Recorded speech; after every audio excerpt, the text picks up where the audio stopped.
The Boston Water and Sewer Commission has to protect the environment while offering a vital service. Over the past few years, the Commission has been reviewing Boston's water and sewer system for maintenance and improvements, along with making decisions about rates. But the state of the system and the costs are also determined by individual users. To bring us up to date is our guest in the Commission, the Deputy Director of Communications, Jeanne Richardson. Thank you very much for being with us, Jeanne. Thank you. Pleasure to be here. First of all, one of the things that you have to decide on very soon is about rates, and I guess it looks as if there could be an increase, another 5%, pretty much like what happened last year. Yes, it looks like we're going to have a 5.05% rate increase. That is what is proposed for next year. And actually, we're doing a lot with that increase. We are responsible, as you said earlier, for maintaining the system, the water and sewer system. So we're responsible for distributing water to the city. We're responsible for directing the wastewater once it's used to the treatment plant, which is at Deer Island, and then also managing stormwater, which is a concern for the environment as well.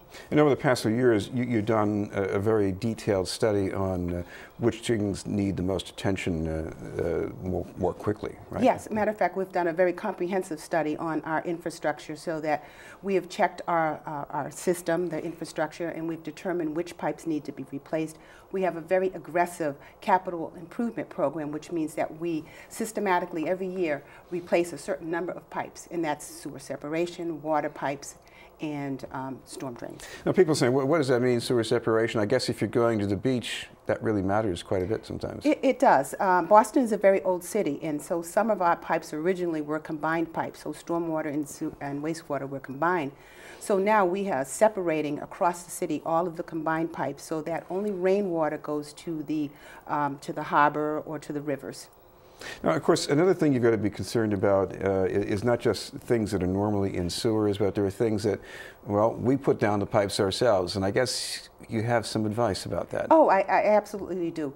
We have a new program called We're All Connected. It's new in terms that it's a public outreach program, and we're really looking to get the public engaged in helping us protect the environment, to help us to prevent sewer backups in particular. So the leading cause of sewer backups is grease being poured down the drain. And it's inadvertent, but some people just don't know that we do not want grease in the drain. So when people are cooking, and the holidays is a great time when people are cooking a lot of food. So when people are cooking, after they finish cooking, we want them to take the remaining grease and put it in a can or some kind of a container. So we call it cool it, can it, and trash it. So they can put it in, I actually have a can that I could actually show, any kind of a can. Any kind of vegetable can or a fruit can, you know, pet can, and put the grease in it, put it in the freezer, and let it freeze. It would harden. You'll see exactly why we do not want it down the drain when it solidifies. And then throw it in the trash on trash day. Now, the garbage disposals are great for vegetables and any kind of organic material, but when it comes to fat and grease or scrapings from your plate or bones and things like that, those should go into the trash. Right, and I guess you spend a fair amount of money dealing with these problems too? Oh my goodness, yes.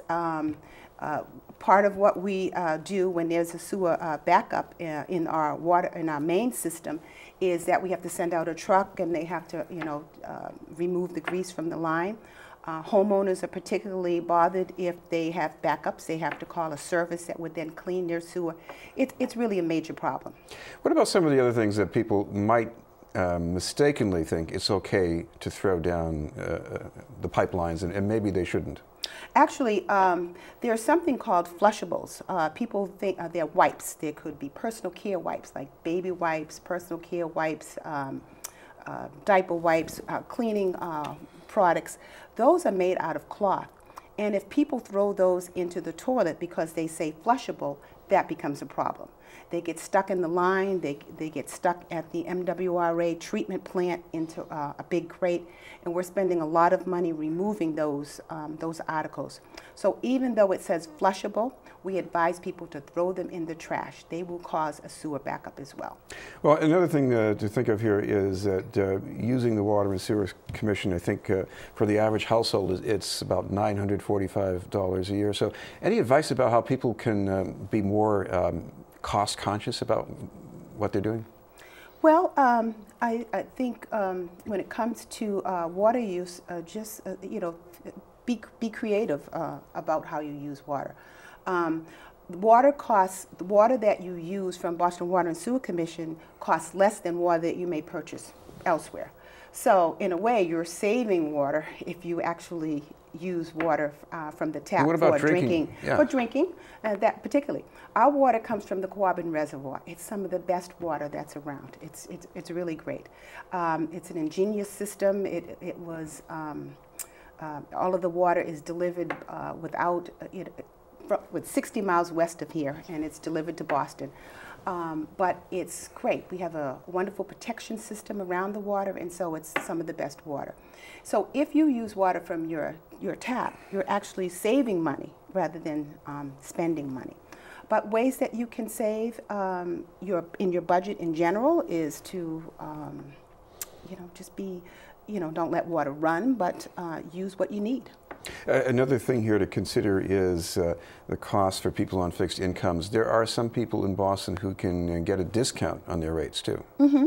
We have an elderly discount program. So if someone qualifies by age and financially, they can just contact our office and we would be able to complete an application. You'd provide certain documentation and you'd be able to get a discount on your water. Thank you very much for being with us. Thank you. From the Boston Water and Sewer Commission, Jeanne Richardson. Up next, Chris Harding talks to the newest member of Boston's Cultural Commission after this message.